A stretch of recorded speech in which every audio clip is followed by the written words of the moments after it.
Dans une sortie rare mais percutante, l'ancienne ministre des Armées, Madame Essimna Marguerite Niakhaté, sonne l'alarme sur la spirale de l'endettement public au Togo. Elle dénonce un usage opaque des emprunts contractés au nom du peuple, sans retombées concrètes sur son quotidien. Dans ce plaidoyer engagé, elle appelle les partenaires internationaux à reconsidérer leur soutien à un régime qu'elle juge déconnecté des réalités et sourd aux exigences de transparence et de bonne gouvernance.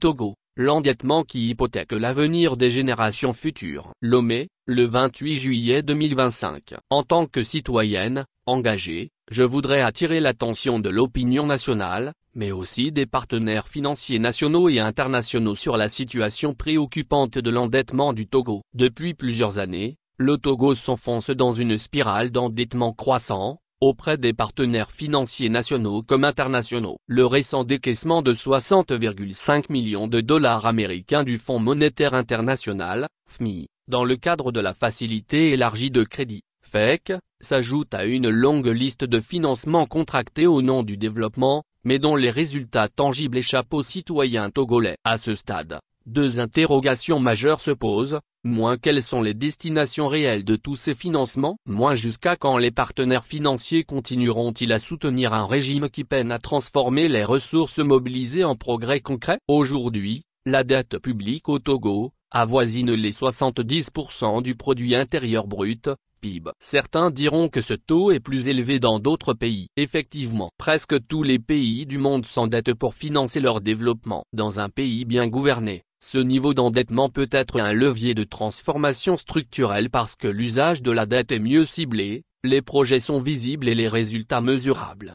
Malheureusement au Togo, cette logique est inversée, il n'y a pas de contrepartie. Les dettes s'accumulent, mais paradoxalement, la misère demeure. Les ressources empruntées, censées financer le développement, finissent trop souvent dilapidées, mal orientées ou englouties dans des projets opaques, sans qu'aucun changement significatif ne soit perçu par la majorité des citoyens. Pendant que des chiffres de croissance sans âme sont agités dans les rapports officiels, le citoyen togolais continue de vivre dans l'insécurité économique, l'incertitude sociale et le sous-développement quotidien.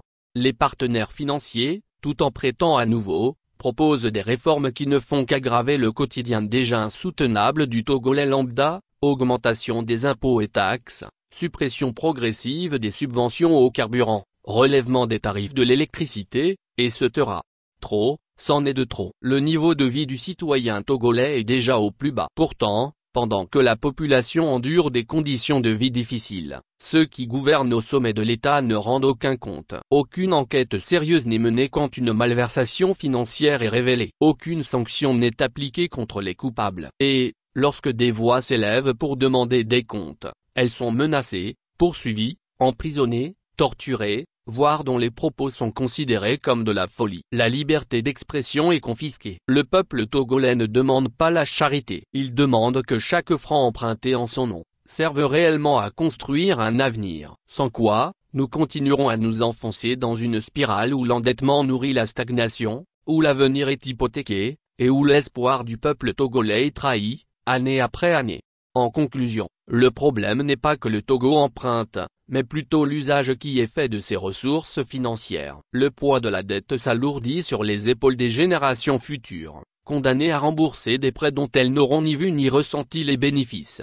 Sans réforme profonde de la gouvernance, sans transparence budgétaire, et sans projet d'investissement clair et efficacement implémenté, la dette devient un cercle vicieux qui profite à une minorité et appauvrit la majorité. Que peut-on encore espérer d'un régime qui pendant 20 ans, n'a rien fait de fondamental pour assurer le bien-être de son peuple, malgré des milliers de milliards de FECFA engloutis? Il faut sauver l'avenir et non entretenir l'illusion. Madame Essimna Marguerite Niakhaté, ancienne ministre des Armées du Togo.